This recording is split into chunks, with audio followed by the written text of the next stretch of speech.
Êxodo 4:10. Então disse Moisés ao Senhor: Ah, Senhor, eu não sou homem eloquente, nem de ontem, nem de anteontem, nem ainda desde que tens falado ao teu servo, porque sou pesado de boca e pesado de língua. E disse-lhe o Senhor: Quem fez a boca do homem? Ou quem fez o mudo, ou o surdo, ou o que vê, ou o cego? Não sou eu, o Senhor? Vai, pois, agora, e eu serei com a tua boca, e te ensinarei o que hás de falar. Ele, porém, disse: Ah, Senhor, envia por mão daquele a quem tu hás de enviar. Então se acendeu a ira do Senhor contra Moisés e disse: Não é Arão, levita, teu irmão? Eu sei que ele falará muito bem, e eis que ele também sai ao teu encontro, e vendo-te se alegrará em seu coração. Versículo 17. Toma, pois, essa vara na tua mão, com quem farás os sinais. Irmãos, Deus preparou Moisés, mesmo antes dele nascer. Preparou Moisés para ser o libertador do povo hebreu, que estava cativo no Egito durante 430 anos. Deus sabia tudo a respeito de Moisés, desde a infância. O plano de Deus estava em andamento aqui, mas Moisés, como muitos de nós, não enxergamos. O Moisés só via as limitações. Eu sou gago, Senhor. Eu sou pesado de língua. Eu sou pesado de boca.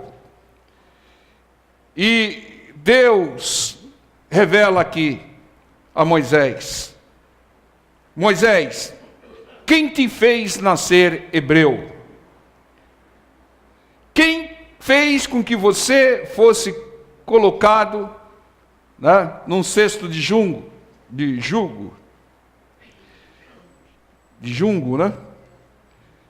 Quem te fez ser criado pela filha de Faraó?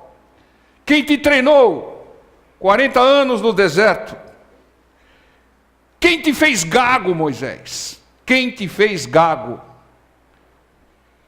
E não cura a sua gagueira, sou eu. Deus sabe de todas as coisas. Muitas vezes você quer tentar convencer a Deus, tentar falar algo para Deus, que Ele na sua infinita sabedoria já sabe. E Moisés estava usando como desculpa aqui, para não ir falar com o Faraó, a sua gagueira. Mas Deus já tinha dado a solução. Entendam, quando Deus não tira, quando Deus não transforma, Ele já dá a solução. Ele já deu a solução. Qual que era a solução para a gagueira do Moisés? O seu irmão Arão, diz aqui. Arão que falava bem, que era eloquente. Arão que era um verdadeiro Cid Moreira da época, né? Então, se Deus curasse a gagueira de Moisés, a vida e a missão de Arão seriam inúteis. Porque Arão veio a esse mundo para falar através da boca de Moisés. Deus dava direção ao líder que tinha a sua limitação. E o líder usava um recurso disponibilizado por Deus, que era o seu irmão Arão, que falava bem. É assim que Deus age. Muitas vezes Deus já deu a solução para os nossos problemas e nós não enxergamos. Porque nós procuramos só em nós. E não procuramos nas pessoas que Deus colocou ao nosso redor. Eu tenho dificuldade para isso. Eu vou orar a Deus para quebrar essa dificuldade, mas se Ele não quebrar, é porque Ele já te deu o recurso. Ele já te deu alguém para suprir essa sua necessidade. Nós, como Moisés, não enxergamos que tem pessoas que nos cercam, que são solução de Deus para a nossa vida, E também não enxergamos que há pessoas que nos cercam, que foram enviadas por Satanás para acabar com a nossa vida. Nós temos que enxergar os recursos disponibilizados por Deus. Não, nós temos que ver as soluções dadas por Deus para resolver certos problemas nossos. Aquela pessoa que vive te irritando, aquela pessoa que vive te dando problemas, quem sabe ela não é um tratamento de Deus para a sua impaciência, para o seu nervosismo, para a sua soberba. Então conheça e analise todas as pessoas que te cercam, e você vai ver que Deus colocou algumas pessoas para ser solução para alguns problemas seus. Deus usa não só recursos, Deus faz milagres, mas Deus também coloca a solução do nosso lado através de pessoas. Fala para o seu irmão do lado: você é a solução para algum problema meu.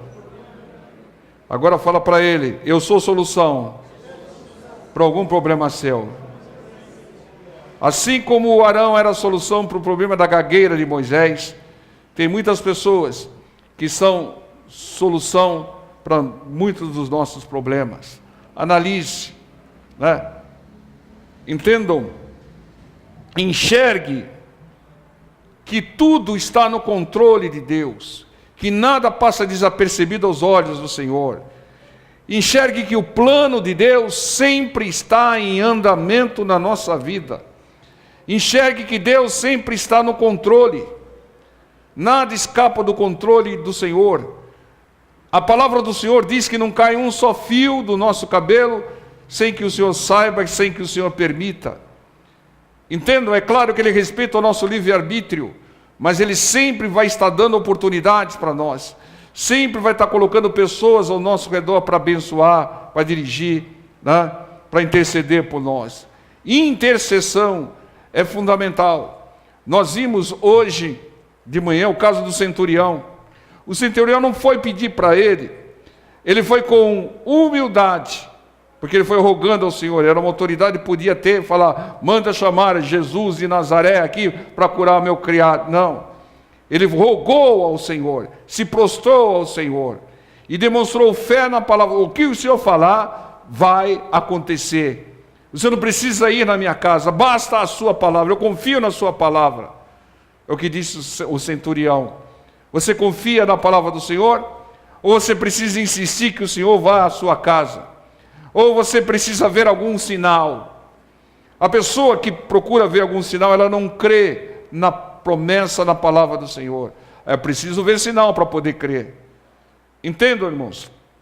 É fundamental a nossa fé, a nossa intercessão e ajudar as pessoas que nos cercam, assim como Deus vai mobilizar pessoas para nos ajudar. Entendam?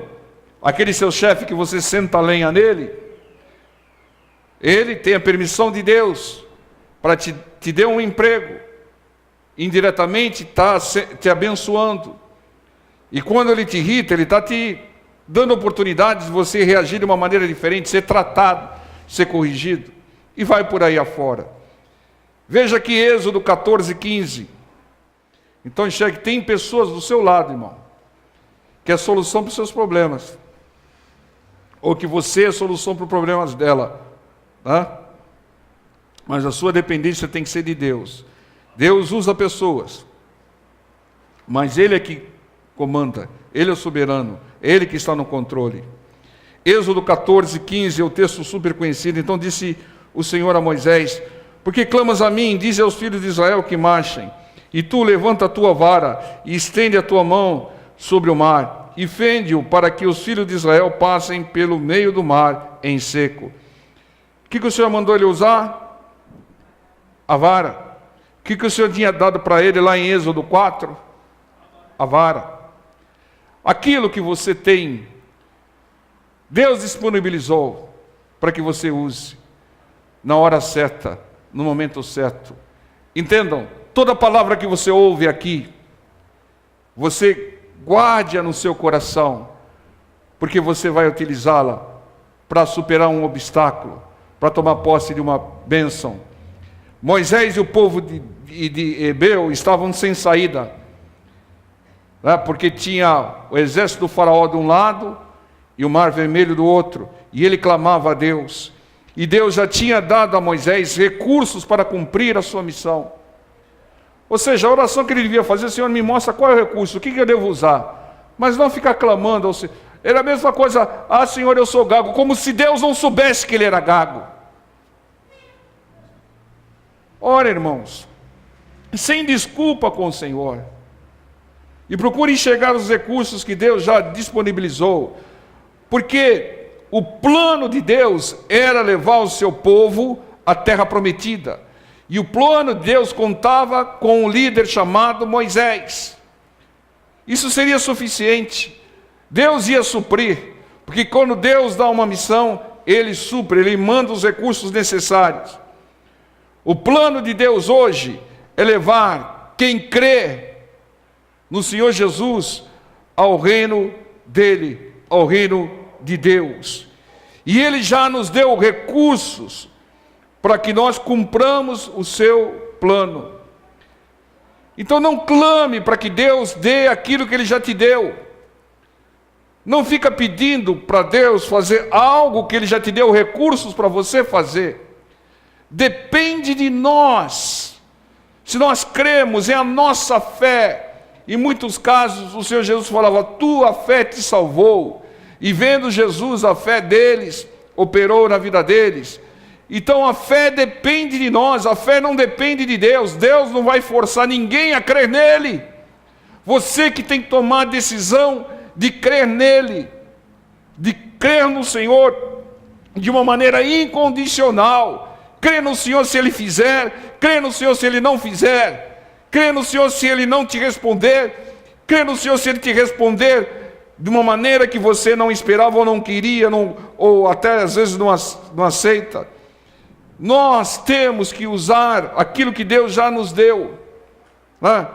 Os talentos, habilidades, objetos, recursos, a vara, dinheiro, seja o que Deus nos deu, Ele já proveu recurso para que nós prosperemos e cumpramos o plano dEle. Não peça nada para Deus que seja um impedimento ou um obstáculo ao plano de Deus, porque Ele não vai te dar, irmão. Se estiver de acordo com o plano de Deus, Ele já te deu ou vai te dar. Mas se não estiver de acordo com o plano de Deus, não adianta. Não adianta. O plano de Deus está em andamento e Ele não permite que o seu plano seja sabotado. O diabo quer sabotar o plano de Deus. O plano inicial de Deus era fazer daqui um território, uma extensão do paraíso, uma extensão do reino dos céus. Mas o diabo veio e enganou a mulher, que depois que também enganou o homem, e sabotaram o plano de Deus. Deus tinha dado tudo para Adão e para Eva. A serpente não tinha dado nada, mas eles creram na serpente. Tem pessoas que nunca fizeram nada por você, e você está dando ouvidos. E Deus que te deu tudo, você não ouve, você não acata. Tem aquele amigo que te convida para fazer alguma coisa, e você faz a vontade do amigo e não faz a vontade de Deus. Para com isso, irmão. É Deus que te deu tudo, é Ele que você tem que obedecer. É Ele que você tem que perguntar: Senhor, faço ou não faço, vou ou não vou. É a vontade dEle, para que você não sabote o plano de Deus. Ou tem uma passagem na Bíblia que diz que disputaram as vestes do Senhor Jesus. E eu fiquei meditando, por que o Espírito Santo registrou que disputaram as vestes do Senhor Jesus quando Ele estava sendo crucificado? Para quê? Que sentido? Qual é a revelação? Ah, não, porque as vestes eram boas, eram ungidas, assim, não. Porque estava escrito na palavra que repartiriam as suas vestes. Veja como Deus age. Aquilo foi um marco que o plano de Deus estava se cumprindo. É um registro, um traçador, um marco que o plano de Deus estava se cumprindo. Porque o plano de Deus trouxe como revelação, 700 anos antes, que repartiriam as vestes do Senhor. Quando repartiram, provaram que o plano de Deus estava sendo cumprido. Entendam? É assim que Deus age. Ele faz de tudo para cumprir o seu plano sobre as nossas vidas. Porque o plano de Deus é perfeito. É sob medida para você. Amém? João 4:3. João 4:3 diz: deixou a Judéia e foi outra vez para a Galiléia. E era-lhe necessário passar por Samaria. Eu pergunto para vocês, por que era necessário o Senhor Jesus passar por Samaria? Por quê? Para cumprir o plano de Deus, que visava perdoar e evangelizar uma samaritana e a sua cidade, a cidade de Sicar. Nós vimos na sexta-feira a irmã pregando sobre Zaqueu, e o texto começa dizendo, Zaqueu era o chefe da Receita Federal lá, né? Só que naquela época eram muito mais corruptos, né? Irmãos. E o texto diz que o Senhor Jesus foi outra vez para Jericó. O que ele foi fazer em Jericó? Cumprir o plano de Deus. Eu até imagino, filho, está no teu roteiro aí passar por Jericó. Tem um publicano aí, um cobrador de imposto lá, que o coração dele está com arrependimento daquilo que ele está fazendo. Filho, alcance essa pessoa. Aí Zaqueu se esforçou para ver o Senhor, né? Se esforçar, subiu numa figueira brava. Se esforçar para ver o Senhor, hoje em dia é se esforçar para vir na igreja, né? Você subiria numa figueira brava para vir na igreja, irmão? Né? Ele subiu.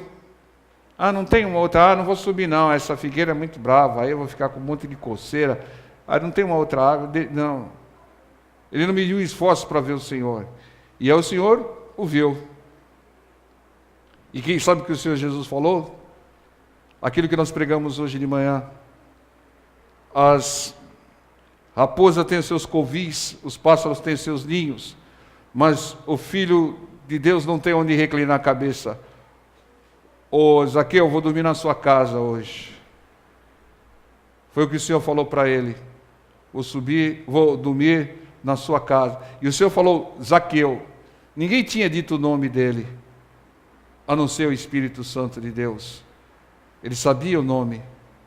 E sabia o que tinha no coração. Ele estava sendo dirigido pelo... Quando você é dirigido pelo Espírito Santo de Deus, irmão, você vê coisas que naturalmente você não enxergaria, né? E tudo que Deus faz, você enxergaria se o plano de Deus se cumprindo na sua vida. Entendam? Você está aqui essa noite ouvindo a palavra, sabe por quê? Porque faz parte do plano de Deus. Se você estivesse num bar, você estaria cumprindo o plano do diabo.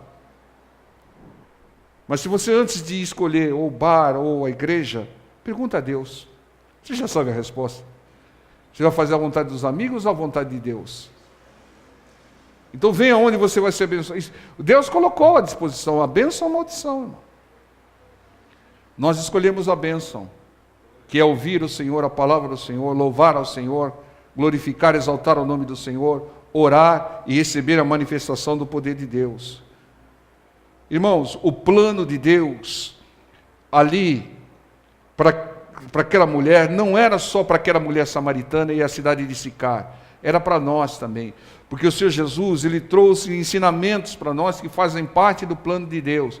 Primeiro, quebrar certas doutrinas antibíblicas, como o homem não pode falar com mulher sozinho, como diziam na época, e o Senhor Jesus falou com a mulher. Judeu não fala com samaritano. A mulher era samaritana, o Senhor era judeu e falava, e entrava nas aldeias de samaritanos. Então, não pode isso, não pode aquilo, coisas de doutrinas de homens, que não estão na palavra de Deus. Ah, não pode batizar se não for isso, não for aquilo, não for aquilo. Doutrina de homens. Deus mostrou no caso do Filipe, que batizou um eunuco. Só levou a palavra para o eunuco creu e falou: o que precisa ser batizado? Água. Ah, tem água ali. Então foi e batizou. Ah, não, tem que fazer um cursinho, tem que ficar um ano na igreja, tem que isso, tem que aquilo. Doutrinas de homem que só afastam as pessoas de Deus e do cumprimento da palavra de Deus. O Senhor Jesus aqui quebrou, o Senhor Jesus vivia quebrando tabus, doutrinas, porque fazia parte do plano de Deus. Não só para as pessoas da época, mas para nós. O ensinamento fica até hoje para nós. O plano de Deus visa quebrar doutrinas, visa quebrar tradições absurdas, rivalidades absurdas que impedem a salvação.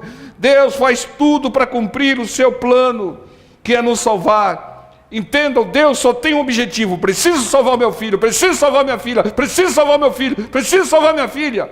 É só nisso que Deus pensa. É por isso que Ele permite muitas vezes algumas lutas, para que nós sejamos quebrantados, para que nós busquemos a Deus.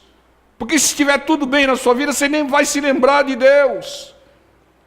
E o plano de Deus não vai se cumprir. É necessário que se creia no Senhor Jesus e na sua obra, para cumprir o plano de Deus que é nos salvar. Jesus Cristo, Ele veio nesse mundo para quê? Para cumprir o plano do Pai. Qual era a meta principal do plano do Pai? Nos salvar, nos dar a vida eterna. E nós temos que entender isso. Tudo que você pedir que contraria o plano de Deus, Ele não vai te dar. Ele não abre mão do seu plano, porque o plano de Deus é perfeito. Então peça aquilo que concorda com o plano de Deus, com a vontade de Deus, que Ele vai te dar. Entendam? Assim como Ele preparou Moisés para libertar seu povo, Ele tem nos preparado para sermos salvos e levar o ensinamento da palavra que salva as pessoas que nos cercam. Lucas 4:43. Ele, porém, lhes disse também: é necessário. Por que é necessário? Porque faz parte do plano de Deus, que eu anuncie às outras cidades o evangelho do reino de Deus, porque para isso fui enviado. Entendam, o Senhor foi enviado para cumprir o plano de Deus.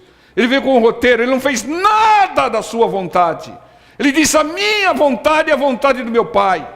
Ele veio com um script, Ele veio com um relatório completo. Fazer isso, fazer aquilo, ser treinado aos 30 anos, vai ser batizado. Depois vai começar a pregação dizendo: arrependei-vos que vos é chegado o reino dos céus. Entendam? O plano de Deus previa anunciar o reino dos céus, previa anunciar o evangelho para outros lugares. O Senhor, Ele fazia uma propaganda declarada do reino dos céus, para que todos sentissem um desejo de ir para o reino dos céus.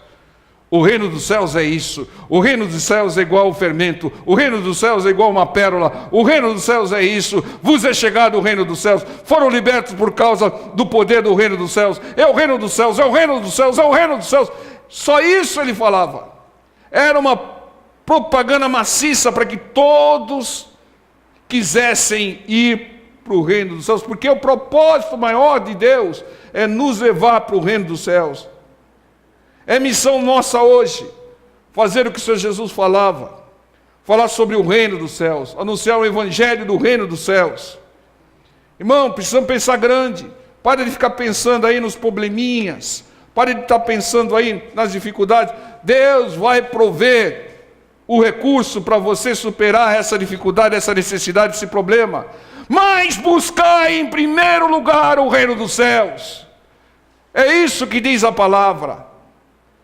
Pense grande, busque algo que não pode perecer.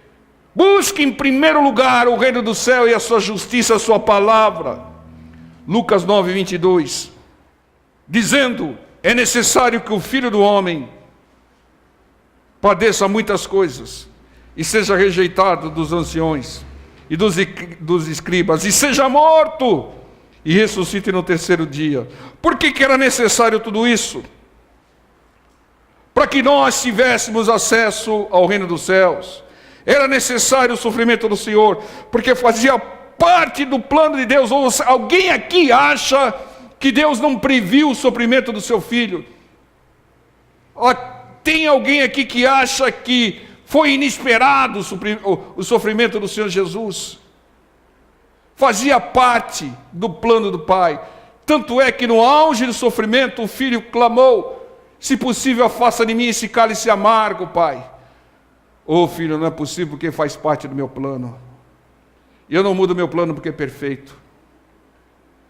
Mas o Senhor Jesus, na sua infinita sabedoria, diz: mas que seja feita a tua vontade e não a minha. Porque a sua vontade, o seu plano é perfeito.